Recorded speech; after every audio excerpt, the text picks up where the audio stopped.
The rich man ties his legless daughter to a tree and drives away. The howls grow closer, she screams. A white horse emerges from the fog and locks eyes with the wolves. But before we continue, if you love animals as much as we do, subscribe to the channel so you never miss a heartfelt story. Thank you. Now, back to our story. The Montana sky stretched endlessly above Whitetail Ranch, a canvas of perfect blue that seemed to mirror the perfection its owner, Harrison Reed, demanded from everything he touched. The black Stetson hat sat precisely on his silver-streaked hair as he strode across the yard, boot heels clicking against gravel with military precision. Ranch hands straightened imperceptibly at his approach, eyes averted, voices hushed. "Mr. Reed, the Thompson contract is ready for your signature," called his foreman, ducking his head in deference. Harrison merely nodded, a man of few words and fewer smiles. His reputation throughout Clearwater County was carved from success. 6,000 acres of prime Montana rangeland, championship quarter horses, state-of-the-art equipment, and harvests that never failed to exceed expectations. Fellow ranchers sought his advice at livestock auctions. Politicians courted his endorsements. Bankers approved his loans without question. But no one, not the hired hands, not the business associates, not the neighboring families who received his grudging presence at community functions, was ever invited past the heavy oak door of the main house. The sprawling white Victorian with its wraparound porch and gabled windows stood as impenetrable as Harrison himself. Behind those walls, 12-year-old Lily Reed watched her father's approach from her bedroom window, the gentle fluttering of lace curtains pushed aside by small, pale fingers. Unlike the golden summer light that flooded the ranch, her room stayed perpetually in shadow, curtains drawn against prying eyes. The wheelchair beside her bed gleamed with the same polished perfection as her father's custom-made saddles. A soft nickering from the paddock below drew her attention away from her father's rigid form. There, pacing the fence line with graceful impatience, was Avalanche, the white Andalusian horse whose presence in Lily's life was the single act of kindness her father had ever shown her. Given on her 6th birthday, the snow-white gelding had been intended as a distraction, a consolation prize for a child born with a spinal condition that had stolen the use of her legs. What her father hadn't anticipated was the profound connection that would form between girl and horse. Where Harrison saw his daughter's paralysis as an affront to the Reed family legacy, Avalanche approached Lily with gentle curiosity, unbothered by her limitations. The sound of the front door slamming echoed through the house, followed by the familiar rhythm of her father's footsteps on the hardwood floor. Lily quickly adjusted her position, smoothing her dress over her motionless legs, preparing herself for his inspection. "Lillian," he said, her full name always sounding like an accusation on his lips. He stood in the doorway, not entering her space, but commanding it nonetheless. "Mrs. Hayworth will be preparing dinner at 6. You will join me in the dining room." It wasn't a request. Nothing ever was with Harrison Reed. "Yes, Father," she replied, her voice soft but steady. "Did the meeting with the cattle broker go well?" His eyes narrowed slightly, suspicious of even innocent questions. "Well enough. The East grazing land will need to be prepared for the new stock." "Will you be gone long?" she asked, hope rising. Unbidden. "Why do you ask?" His question carried a dangerous edge. Lily's fingers twisted in her lap. I just wanted to know if I should ask Mrs. Hayworth to prepare your favorite pot roast before you leave." The lie seemed to satisfy him. 3 days, perhaps 4. "Mrs. Hayworth has instructions for your care." He turned to leave, then paused. "And Lillian, stay away from the windows. Old man Jenkins drove by again this morning looking where he shouldn't." After he left, Lily exhaled slowly. Old man Jenkins was their nearest neighbor, 5 miles down the road, and hadn't driven by in months. Her father's warnings grew more frequent and more paranoid with each passing year, designed to keep her hidden, contained, forgotten. Once the house settled into afternoon quiet, Lily maneuvered her wheelchair with practiced efficiency down the hallway to the locked room at the end, her mother's study, preserved exactly as Eleanor Reed had left it 7 years ago when she'd gone to visit family and never returned. That was the story Harrison told, the only explanation Lily had ever received. No photographs remained, no letters, nothing to remember her mother by except Lily's own fading memories of gentle hands and a voice like summer rain. But the locked door wasn't enough to keep Lily out. 3 months ago, she discovered the spare key hidden in a hollow book in the library. Since then, she'd been sneaking into the room whenever her father was away, searching for traces of the woman who'd given her life, and possibly answers about why she'd abandoned her daughter to Harrison's cold care. Today, with the house empty except for Mrs. Hayworth's distant movements in the kitchen, Lily unlocked the study door and slipped inside. Dust motes danced in the thin streams of light filtering through the closed blinds. The room smelled of old paper and forgotten perfume. Lily wheeled herself to the desk, where she'd been methodically searching each drawer. The bottom drawer had stubbornly refused to open during her previous explorations. Today, armed with a letter opener she'd smuggled from the kitchen, Lily worked at the lock until it finally gave way with a satisfying click. Inside lay a leather-bound journal with her mother's initials embossed in gold, E.R. Eleanor Rose Reed. With trembling hands, Lily opened the cover. The first page held a single sentence in her mother's flowing script. "They say one should never write down dangerous secrets, but some truths must survive, even when we cannot." A chill ran through Lily's body as she turned the pages. Entries dated back to before her birth, chronicles of her mother's growing fear, her father's controlling behavior, his rage when Eleanor had given birth to a daughter instead of a son, and then his cold rejection when that daughter's disability became apparent. But the entry that made Lily's heart nearly stop was dated just 2 weeks before her mother's disappearance. "I've made arrangements with Sarah in Missoula. She'll help us disappear, give us new names, a new start. Harrison will never find us there. I've saved enough money. When he goes to the livestock auction next month, Lily and I will be gone before he returns. I pray we'll be strong enough. I pray I'm not too late." Lily's vision blurred with tears. Her mother hadn't abandoned her. She had planned to take Lily with her to save them both, but something had gone terribly wrong. The sound of the front door closing jolted her back to the present. Her father had returned. Quickly, she replaced the journal, locked the drawer, and rushed to leave the study. In her haste, the letter opener fell to the floor with a metallic clatter. She grabbed it and tucked it into the side of her wheelchair just as his footsteps approached. "Lillian!" Her father's voice boomed down the hallway. "What are you doing?" "In there. I was looking for a book," she called back, her heart hammering against her ribs as she locked the study door and tucked the key into her dress pocket. Harrison appeared at the end of the hallway, his face darkening as he saw her outside the forbidden room. "That door is supposed to remain locked." "It was open," she lied, her voice steadier than she felt. "I was curious." He strode toward her, his boots echoing on the hardwood. "Curiosity is a luxury you can't afford, Lillian. There's nothing in there for you." But for the first time, Lily knew differently.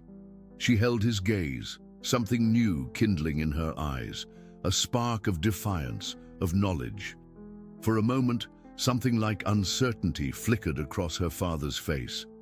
Outside the window, Avalanche's whinny cut through the tense silence, calling to Lily as he always did at this time of day, expecting their afternoon ride with the special saddle her father had commissioned, not out of kindness, but to maintain appearances with the rare visitors who might glimpse them on the private trails.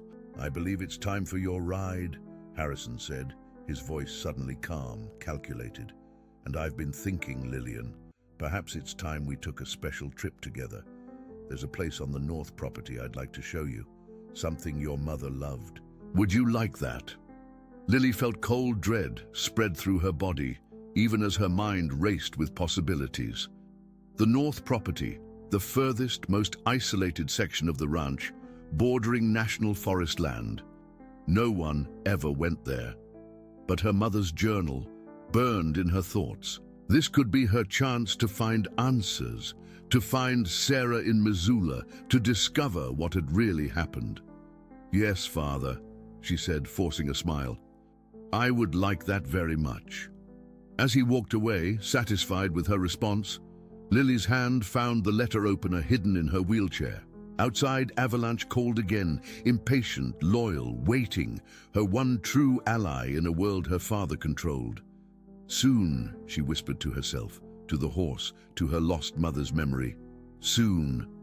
The days before the special trip stretched taut with unspoken tension. Lily watched her father with new eyes, cataloguing his movements, his rare moments of distraction. Harrison Reed had always been meticulous, but now his precision seemed sinister.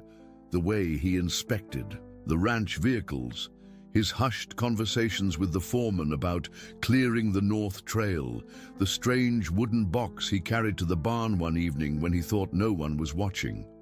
During her afternoon rides, guided by old ranch hand, Pete, the only employee permitted to assist with Lily's specially designed saddle, she urged Avalanche closer to the forbidden northern boundary. The white horse seemed to understand her need, ears pricked forward, responsive to the slightest touch of her hands on the reins, since her legs couldn't guide him. "Miss Lily, we're straying awful close to the north property," Pete warned, his weathered face creased with concern.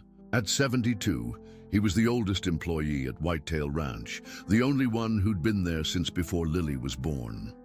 "Just a little further, Pete. Please?" She gave him the smile that occasionally softened even her father's rigid boundaries. "Avalanche needs the exercise." Pete sighed but nodded, his arthritic hands loose on his own reins. "Your mama used to say the same thing, God rest her soul. Never could say no to either of you ladies." The casual mention of her mother made Lily's heart race. Pete rarely spoke of Eleanor Reed. No one did. "Pete, what was my mother like? Really like?" The old man's rheumy eyes darted nervously to the tree line, as though Harrison might materialize from the shadows. "Sweet as summer honey, your mama. Voice like singing birds. Used to read poetry out loud while she gardened." He nudged his horse closer. "She loved you something fierce, Miss Lily. Don't you never doubt that." "Then why did she leave?" The question escaped before Lily could stop it. Pete pulled his mount to an abrupt halt, his face paling. "Who told you she left?" "Father said she went to visit family and never came back." Something flickered across Pete's features. Pain, perhaps, or fear. "Miss Lily, there's things better left alone. Your daddy, he has his ways of seeing things." Before she could press further, Avalanche tensed beneath her, head high, nostrils flaring. From the ridge above them came the rumble of an engine, her father's black truck appearing like a bird of prey against the sky. "Miss Lillian," Harrison called down, his voice carrying an unusual hint of warmth that set Lily's nerves on edge. "I'm glad to see you're enjoying yourself. We'll be taking our trip tomorrow at dawn. I've made all the arrangements." That night, Lily couldn't sleep. She'd hidden her mother's journal under her mattress, reading entries by flashlight until the words blurred before her eyes. The truth was there, scattered across the pages, Harrison's increasingly controlling behavior after their marriage, his rage when he discovered Eleanor was pregnant, his coldness when Lily was born with her disability, and the hints, subtle at first, then increasingly desperate, that Eleanor feared for both their lives. Near dawn, Lily slipped from her bed into her wheelchair and made her way to her window. Outside, the ranch lay silent under a blanket of Montana stars, Avalanche's white form gleamed like a ghost in the paddock below, his head raised as if he sensed her watching. "I need you tomorrow," she whispered against the glass. More than ever. From her dresser drawer, she retrieved the items she'd carefully gathered. Her mother's small silver compact mirror for signaling, a pocket knife she'd taken from the tack room, matches, a water bottle, and the letter opener, now wrapped in cloth and tucked into a special pocket she'd sewn into her riding jacket. Most precious of all was the small photograph she'd found hidden in her mother's journal, Eleanor Reed holding infant Lily, and written on the back a name and address: Sarah Blackwood, 1422 Pine Street, Missoula. Sarah, the woman who was supposed to help them escape. The woman who might still be out there, who might know the truth. When Harrison appeared at her bedroom door at first light, Lily was ready, dressed in her warmest riding clothes despite the summer heat. "It's a special day," he said, his smile not reaching his eyes. "I've packed us a picnic." As he carried her down to the yard where Avalanche waited, already saddled, Lily noted how the ranch seemed unusually empty. No ranch hands in sight, no Mrs. Hayworth in the kitchen. Even Pete, who normally helped with her morning mounting, was absent. "Where is everyone?" she asked as her father carefully positioned her in the adapted saddle. "Day off," Harrison replied smoothly. "I wanted this to be just for us, father and daughter." He tightened the special harness that kept her secure, his movements efficient but gentler than usual. "There now, you're all set." For the next 2 hours they rode in near silence, Harrison leading the way on his chestnut stallion, Lily following on Avalanche. They passed beyond the familiar trails, beyond the grazing lands and hayfields, into the northern section of the property where the terrain grew increasingly wild. Pine forests closed in around them, the underbrush thickening, the path narrowing until it barely existed. Lily found herself mapping their route, noting landmarks: a lightning-struck tree, a peculiar rock formation, a small creek they crossed. If she needed to find her way back. But why would she need to find her way back? The question rattled inside her, accompanied by her mother's written warnings. "Not much further now," Harrison called back, the first words he'd spoken in over an hour.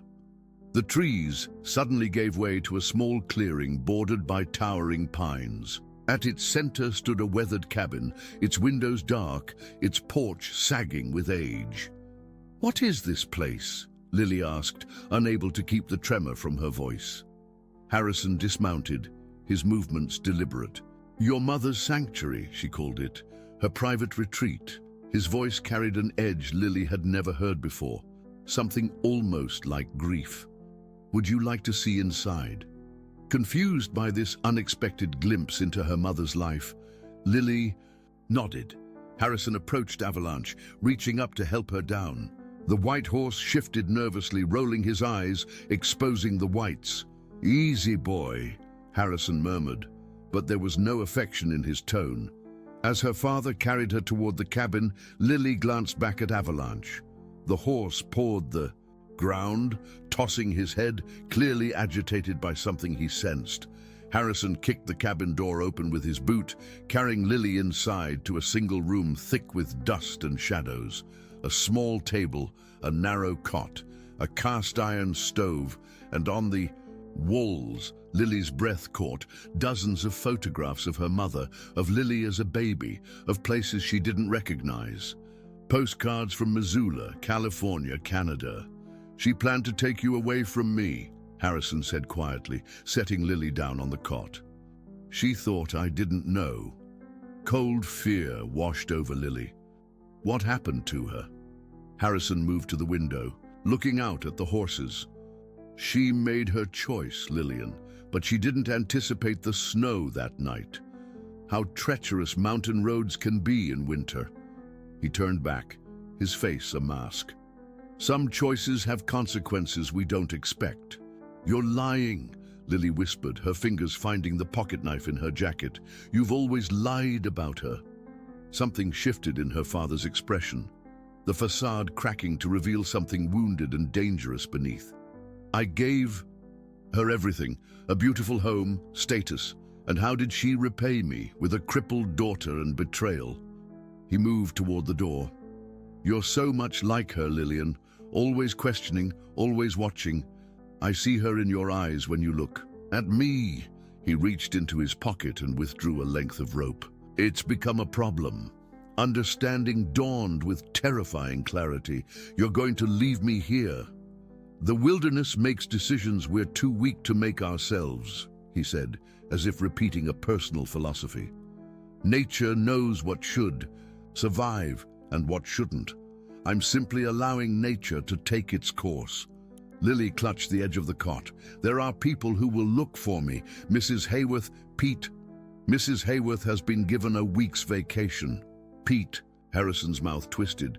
Pete has decided to retire, effective immediately. Outside, Avalanche whinnied sharply, stamping the ground. Harrison glanced irritably toward the sound. That animal has always been too attached to you. A mistake I won't make again. He approached Lily with the rope. She tried to push herself away, but without the use of her legs, her movements were limited. Her father worked with methodical precision, binding her wrists to the metal frame of the cot. You won't get away with this, Lily said, fighting to keep her voice steady. People will know what you did. Harrison finished the knots, testing their strength. What I did? A tragic accident, Lillian.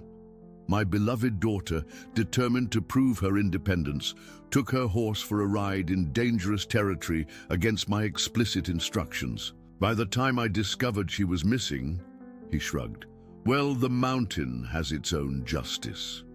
He walked to the door, pausing with his hand on the frame.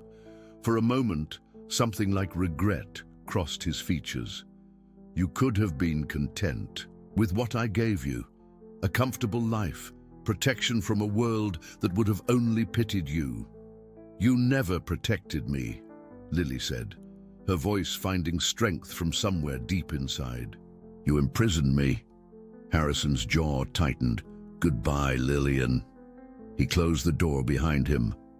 Through the grimy window, Lily watched as he returned to the horses. Avalanche reared up as Harrison approached, hooves slashing the air. Her father dodged the strike, his face darkening with rage. He grabbed a fallen branch, swinging it toward the white horse with violent intent.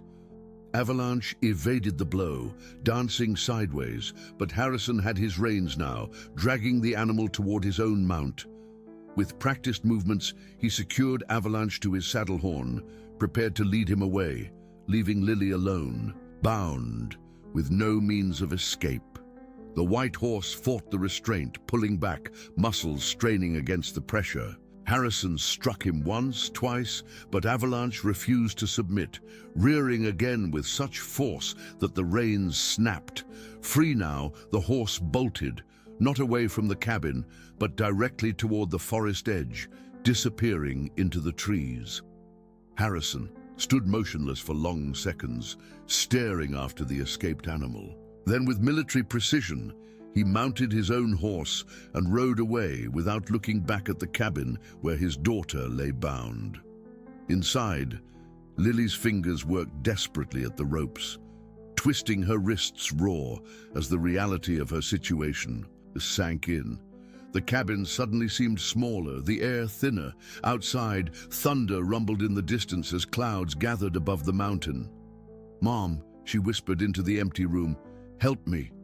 And as if in answer, something caught her eye, a loose floorboard near the cot, partially exposed where the old rug had been disturbed by her father's boots. Using her bound hands, Lily stretched toward it, fingers scrabbling at the edge until it lifted. Inside the small space beneath lay a dusty metal box. With painful contortions, she managed to drag it closer, prying it open with her fingernails. Letters.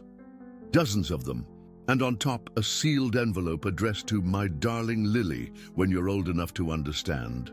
With trembling hands, she broke the seal, unfolded the yellowed paper, and began to read her mother's last testament, written in the same flowing script as the journal, but with a desperate urgency that leapt from the page. Outside, the first heavy drops of rain began to fall. In the distance, wolves howled a greeting to the gathering storm, and somewhere in the forest, a white horse moved with purpose, guided by instinct and loyalty deeper than human understanding. The storm descended.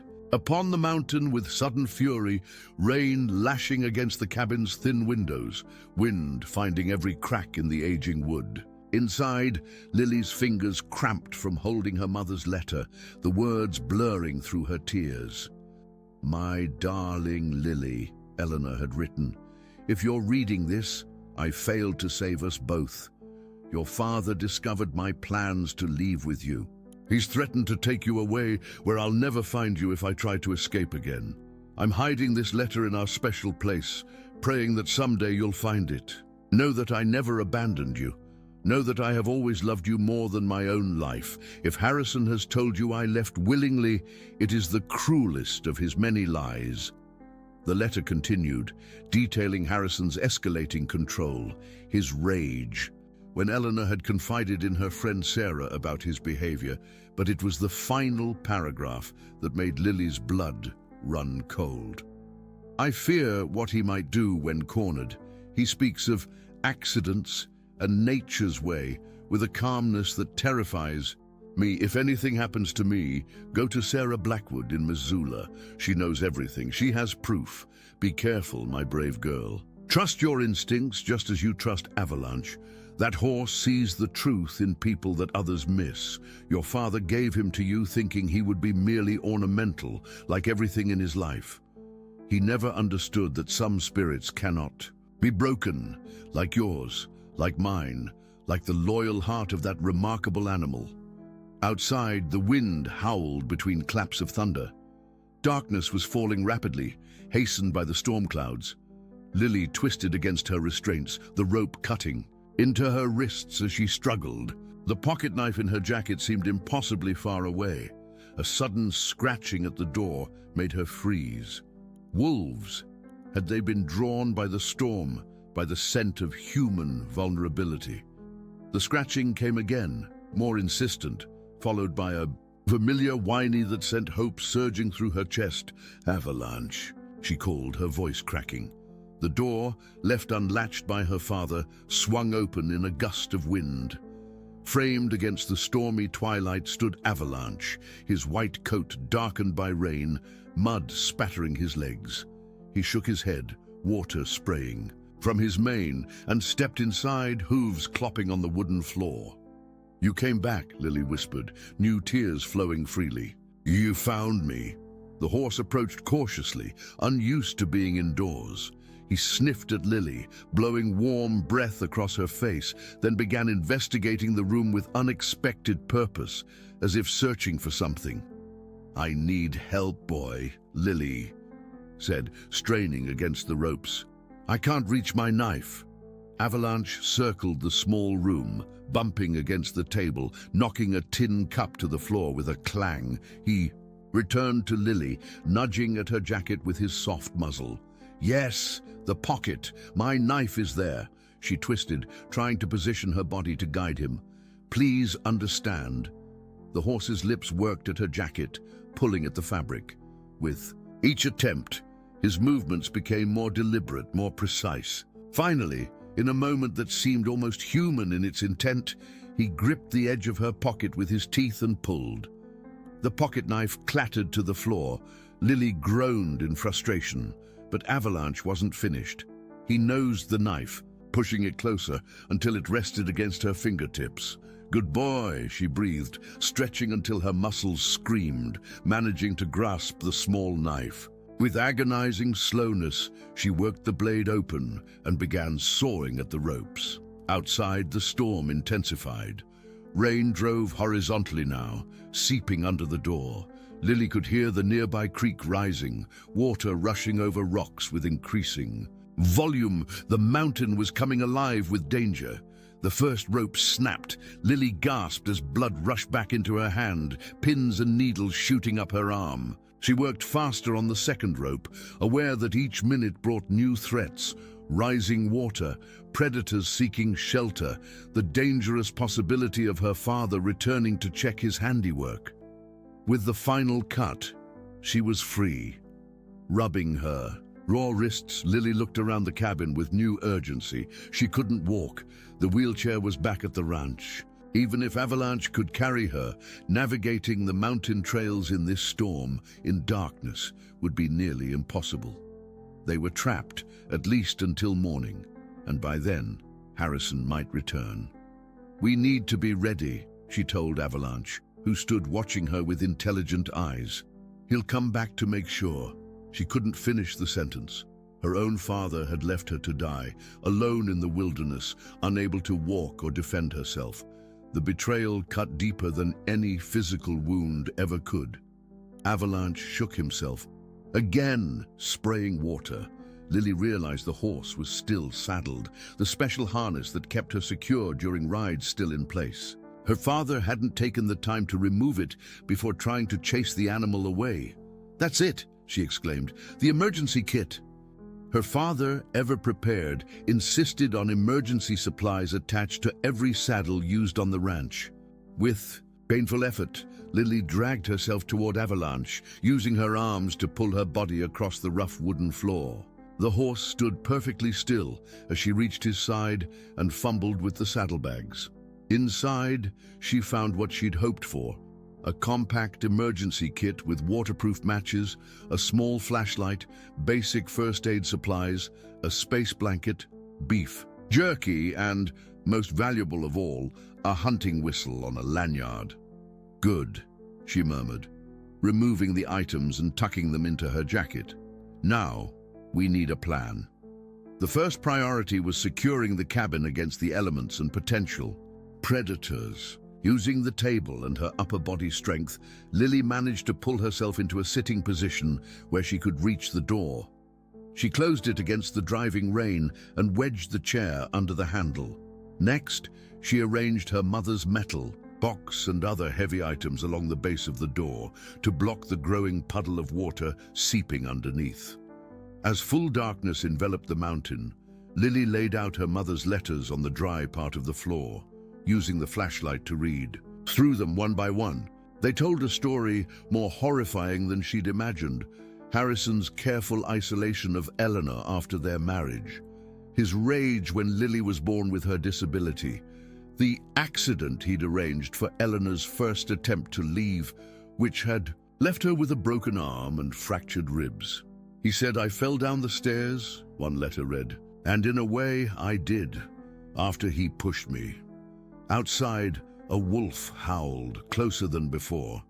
Avalanche's ears pricked forward, his body tensing. He moved to the window, looking out into the storm-lashed night. Lily pulled herself toward him, peering out beside her guardian. In the brief illumination of lightning, she saw them, 3 wolves at the edge of the clearing, their eyes reflecting the cabin's faint light. Watching, waiting. "They smell us," she whispered. Avalanche nickered softly in response, nudging her shoulder as if in reassurance. Through the night, they kept vigil together. When Lily grew cold, Avalanche stood beside her, his body warmth a buffer against the mountain chill. When hunger gnawed at her, she shared the beef jerky with him, breaking it into small pieces for his soft lips to take from her palm. As the storm gradually subsided in the early hours, Lily formulated her plan.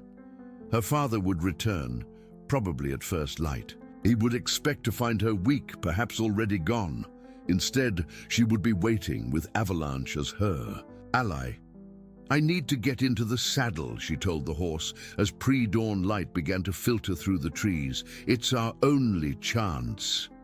She pulled herself toward the cot, using it to elevate her body. Avalanche seemed to understand, positioning himself alongside the cot, standing perfectly still as Lily, with agonizing effort, managed to grasp the saddle and pull herself onto the horse's back.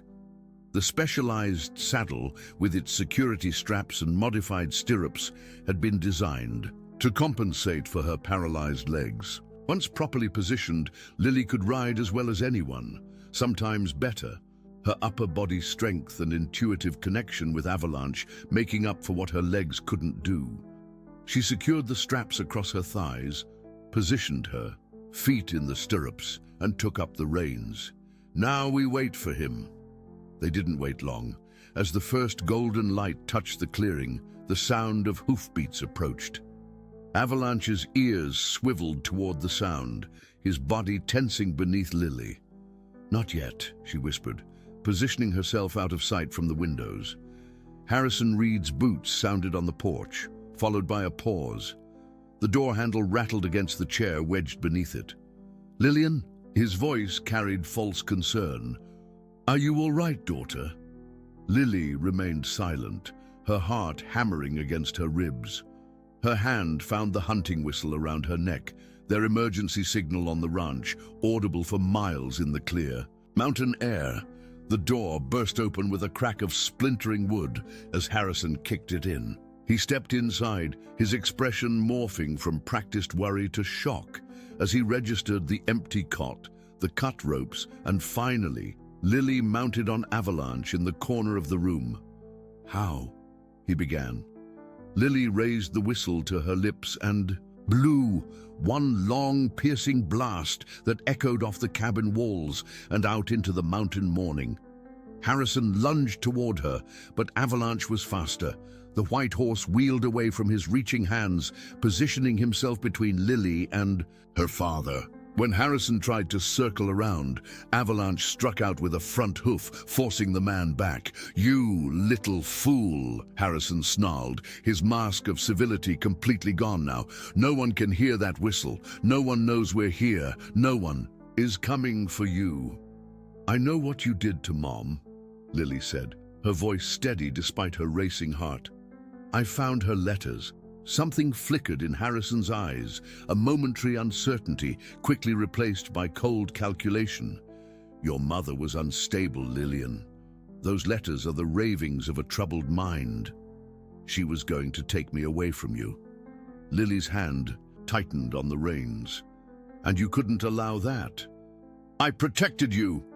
Harrison's voice rose, echoing against the cabin walls. "The world would have destroyed you, pitied you. I gave you everything. You gave me a prison," Lily countered, "just like you gave Mom." Harrison's face darkened. With unexpected swiftness, he grabbed a piece of firewood from beside the stove and swung it toward Avalanche's legs. The horse reared, nearly unseating Lily, who clung to the security straps. "I should have gotten rid of this animal years ago," Harrison growled, swinging again. Avalanche backed toward the open door. Lily clinging to his mane. One more step and they'd be outside, with room to maneuver to escape. "You won't get far," her father said, following them onto the porch. "The nearest ranch is 15 miles away. The trails are washed out from the storm. You'll never make Idri." Lily straightened in the saddle, feeling a strange calm settle over her. "I'm not going to the nearest ranch," she said. "I'm going to Missoula, to Sarah Blackwood." The name hit Harrison like a physical blow. He staggered slightly, the makeshift weapon dropping from his hand. "You can't know that name." "Mom told me everything." It wasn't entirely true. The letters hadn't explained exactly who Sarah was or what proof she had. But the effect on Harrison was electric. "You're bluffing," he said, but uncertainty had crept into his voice. In answer, Lily raised the whistle again and blew 3 short blasts, the ranch's signal for urgent help.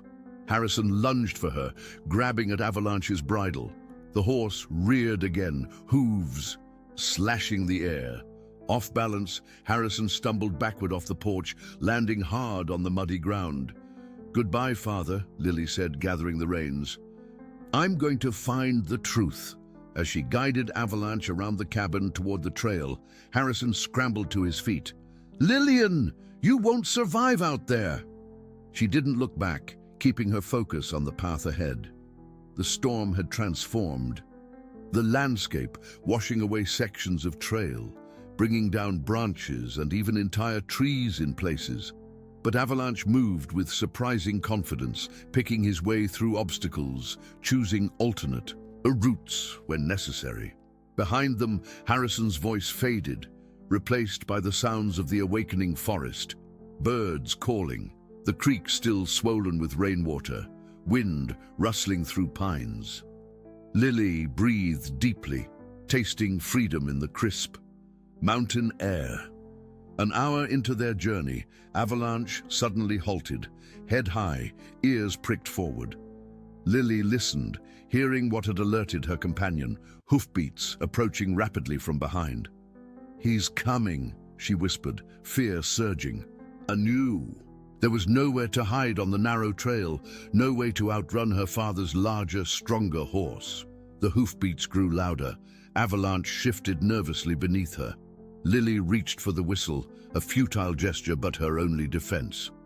The rider burst around the bend in the trail, and Lily's breath caught in her throat. It wasn't Harrison. "Miss Lily!" Old Pete called, his face lined with worry and relief. Behind him rode two more figures, the sheriff from Clearwater County and a woman Lily had never seen before. "Pete!" she cried, tears springing to her eyes. "How did you find me?" The old ranch hand reined in beside her, his arthritic hands trembling on the leather. "Your daddy told me I was retired, but I wasn't about to leave you, Miss Lily. Not after what your mama made me promise." "My mother?" Pete nodded solemnly. "I helped her hide those letters in the cabin. I was supposed to help you both escape. But that night, your daddy found out somehow. Your mama never made it to our meeting place." The strange woman urged her horse forward. She was perhaps 50, with silver-streaked dark hair and eyes that reminded Lily, with a jolt, of her own. "My name is Sarah Blackwood," she said, her voice gentle but strong. "I'm your mother's sister. I've been looking for you for 7 years." The small kitchen in Sarah Blackwood's Missoula home smelled of fresh-baked bread and coffee. Sunlight streamed through gingham curtains, casting a warm glow over the worn wooden table where Lily sat in her new wheelchair, lighter, more maneuverable than the one her father had provided. 2 weeks had passed since her rescue from the mountain, yet sometimes Lily still woke in the night, heart racing, certain she was back in that cabin with the wolves circling outside. "More hot chocolate?" Sarah asked, the family resemblance to Eleanor Reed evident in the gentle curve of her smile, the particular way she tilted her head. "Yes, please," Lily answered, watching her aunt, her mother's sister, her family, move around the kitchen with easy grace. Through the window, she could see Avalanche in the small paddock behind the house, his white coat gleaming in the sun as he explored his temporary home. Sarah had arranged for him to be transported to Missoula immediately, understanding instinctively that separating Lily from the horse would only deepen her trauma. "He's settling in well," Sarah commented, following Lily's gaze as she set down the steaming mug. "Pete says he's never seen a horse so attached to a person." The mention of Pete brought a smile to Lily's face. The old ranch hand had been visiting daily, bringing small gifts, hand-carved wooden animals, wildflower bouquets, once even an ancient Stetson hat that had belonged to his father. "He knew my mother was planning to leave with me." Sarah nodded, taking the seat across from Lily. "Pete was supposed to drive you both to the bus station that night. When Eleanor didn't show up," she paused, pain flickering across her features. "He searched for days, we all did, but Harrison told everyone she'd left voluntarily, abandoned you both. He had influence with local law enforcement. They believed him." "But you didn't," Lily said, wrapping her hands around the warm mug. "Eleanor would never have left you. Never." Sarah's voice held absolute certainty.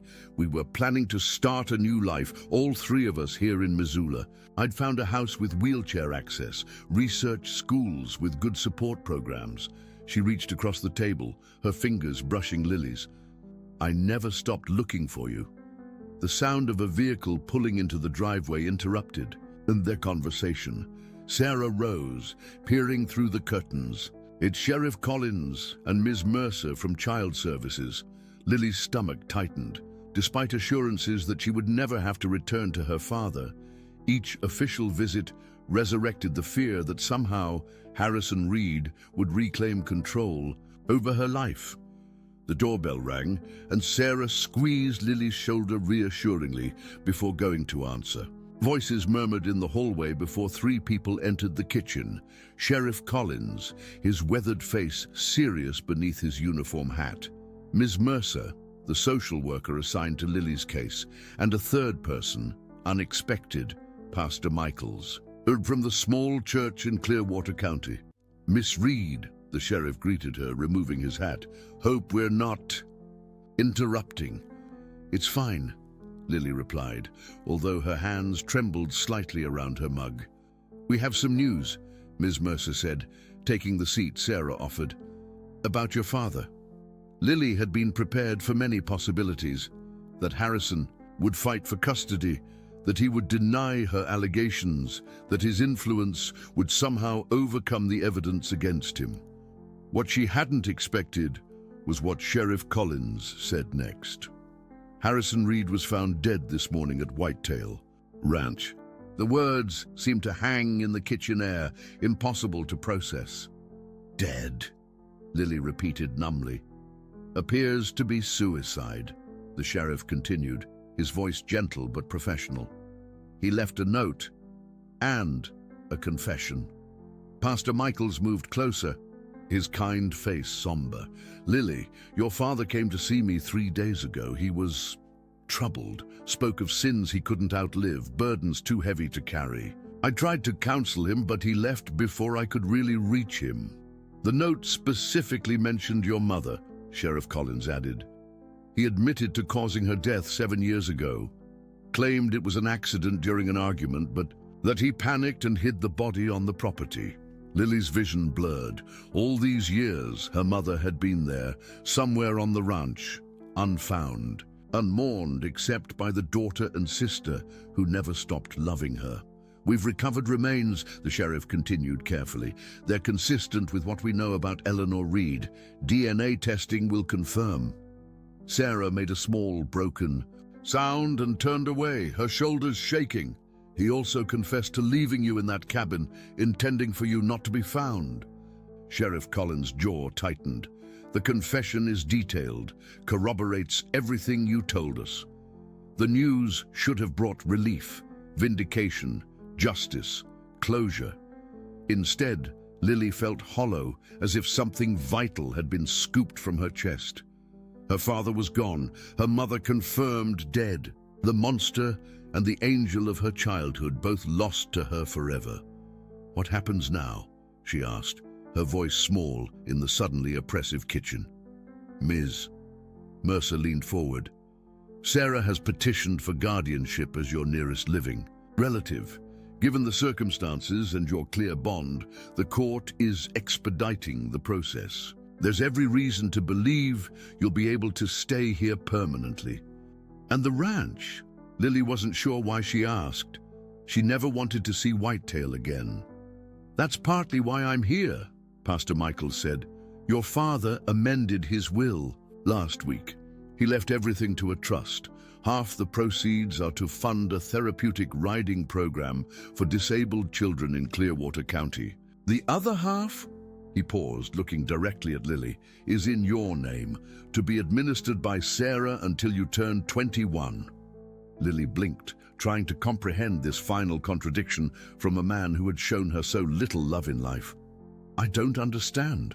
I think, Sarah said, returning to the table with reddened eyes but a steady voice, that in the end he couldn't escape the truth about what he'd done, about who he'd become. The visitors stayed a while longer, discussing legal details that washed over Lily like background noise. When they finally left, with promises to return soon with more paperwork, she wheeled herself to the window, watching Avalanche graze peacefully in the afternoon sun. Would you like to go out to him? Sarah asked softly. Lily nodded. I need some air. Outside, the May warmth enveloped her like a blanket. She navigated the wheelchair down the ramp Sarah had installed the day after Lily's arrival, making her way to the paddock fence. Avalanche lifted his head at her approach, nickering a greeting before trotting over to meet her. "Hey, boy," she whispered, reaching up to stroke his velvety muzzle. The horse blew softly against her palm, his dark eyes seeming to ask questions she couldn't answer. Sarah approached quietly, carrying 2 apples. She handed one to Lily. "For your friend. He deserves a treat."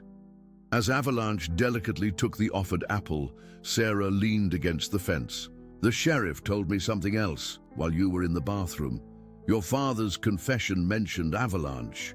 Said the horse returned to the cabin that night when he couldn't have known where to find you." Lily nodded, remembering the storm, the wolves, the miracle of that white shape appearing in the doorway. "He saved my life." "Some bonds transcend understanding," Sarah said, offering her own apple to the horse. "Eleanor always believed that love finds ways we can't explain." A comfortable silence fell between them as the afternoon light began to soften toward evening. In the distance, the mountains rose against the sky, not threatening now, but protective, encircling the valley like sheltering arms. "I've been thinking," Sarah said, eventually, "about the therapeutic riding program your father endowed. Pete mentioned you have quite a gift with horses." Lily glanced up, curious. "Pete said that?" Sarah smiled. "He said you have your mother's touch, that animals trust you instinctively." She gestured toward Avalanche, who had rested his head contentedly on Lily's shoulder. "The evidence speaks for itself." For the first time, Lily allowed herself to think beyond survival, beyond escape, toward a future she might actually want. "I'd like to work with kids and horses, show them they can be strong even when parts of them aren't."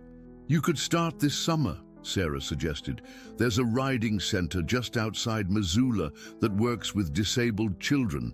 The director is an old friend. She'd welcome your help, your expertise."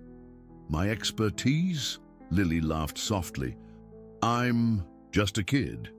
A kid who understands more about resilience and courage than most adults ever learn." Sarah's voice was firm. "Those children would be lucky to have you as their teacher." Avalanche nickered, seemingly in agreement, and Lily felt something unfamiliar expand in her chest. A lightness, a possibility, perhaps even the first fragile tendril of joy. The following Saturday dawned clear and cool, perfect weather for what Sarah had described as a small gathering, but had somehow evolved into something much larger. Cars lined the quiet street outside the house, and the backyard hummed with conversation and laughter. From her position near the paddock, Lily watched in amazement as more people arrived, Pete and his sister keeping a protective eye on her. From the picnic table, Pastor Michaels and his wife deep in conversation with Sarah, Sheriff Collins and his teenage daughter who had shyly mentioned her own passion for horses, Ms. Mercer and her partner bearing an enormous homemade cake, and most surprisingly, families from the Missoula Therapeutic Riding Program, children in wheelchairs, on crutches, with braces and without, all drawn to Avalanche's magnetic white presence at the fence. "He likes carrots best," Lily explained to a small boy whose leg braces gleamed in the sun. "Hold your hand flat like this." The boy giggled as the horse's lips tickled his palm. "He's so big." "But gentle," Lily assured him. "The biggest things can be the gentlest, if they choose to be." Sarah approached, carrying a gift-wrapped box. "This arrived for you this morning," she said, handing it to Lily. "From the sheriff's office." Curious, Lily unwrapped the package. Inside lay a leather-bound album, its cover embossed with a simple title, Eleanor. With trembling fingers, she opened it to find photographs. Dozens of them, rescued from the cabin, from her mother's study at Whitetail, from Sarah's own collection, all carefully preserved and arranged chronologically. Eleanor as a young woman, laughing beside her sister. Eleanor on her wedding day, hopeful despite the shadow of Harrison's possessive hand on her shoulder. Eleanor pregnant, radiant, and most precious of all, Eleanor holding baby Lily, love emanating from every line of her face. "We thought you should have this," Sheriff Collins said, approaching with his daughter. "Your mother deserves to be remembered." Tears blurred Lily's vision as she turned the pages, reconstructing the mother she'd been robbed of knowing. When she reached the final photograph, Eleanor beside a much younger Avalanche, her hand resting on the white horse's neck, she couldn't contain the sob that escaped her. "There's something else," the sheriff added, kneeling beside her wheelchair. From his pocket he withdrew a small silver locket. "We found this with your mother's, with her. The clasp is broken, but the contents are intact."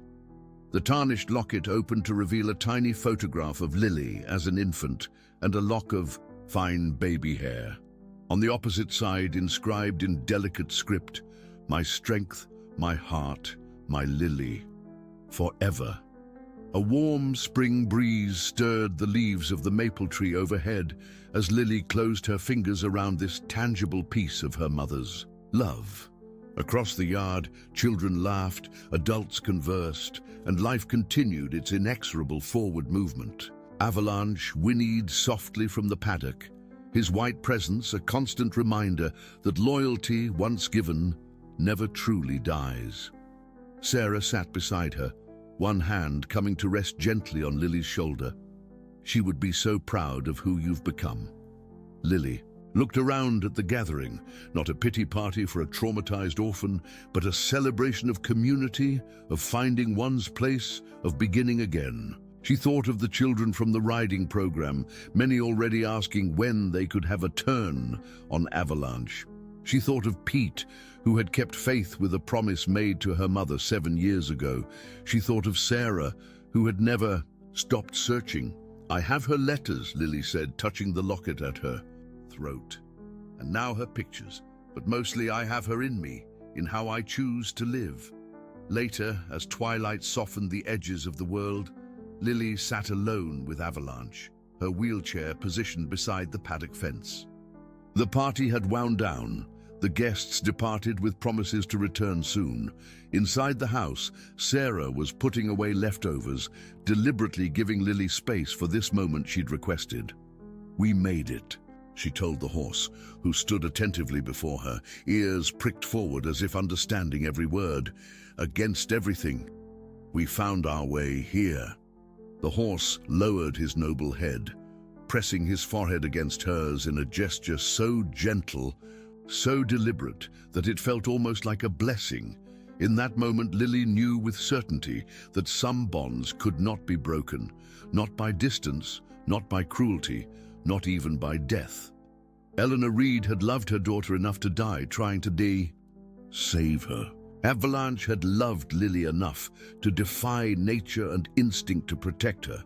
And now, surrounded by a new family created from both blood and choice, Lily Reed would honor that love by living fully, freely, and with the same courage that had carried her through the darkest night on the mountain. She reached up to stroke the white star on Avalanche's forehead, feeling the solid warmth of him, the steady rhythm of his breathing, a reminder that sometimes the most powerful guardians come in forms we least expect, and the path to healing begins with a single, brave step into the unknown. "Come on, boy," she said, gathering the reins. "We have so much ahead of us." The white horse nickered softly in agreement as the first stars appeared in the twilight sky. Not an ending, but a beginning, written in light against the fading dark. Dear listeners, we hope the story of Lily and Avalanche touched your hearts. If you want to keep experiencing moving stories like this one, subscribe to the channel, leave a like, and share in the comments what moved you the most. Here, every story is a reminder that love can conquer even the deepest darkness.